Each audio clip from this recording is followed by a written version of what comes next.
жұртыма Ахмет Байтұрсынұлы.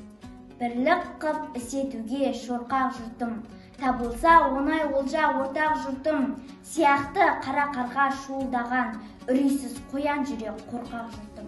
Білмейсің жөнін менен терісімді, ел болып ісетпейсің келісімді, үміт қып бәйге атындай талай қосып, байқадық шабыс түгіл желісімді. Жөн айтқан жұртшылыққа адам болса, шығасың қолына ала керісімді. Бытырап бет-бетіне жөнелгенде, көрдік қой жайылатын өрісімді. Келгенде өзді-өзіне мықтақсындар, қайтейін өзге десе көнгішінді. Сықылды сынық бұтақ төмен десе, кім жылмас оңайдағы жеміс.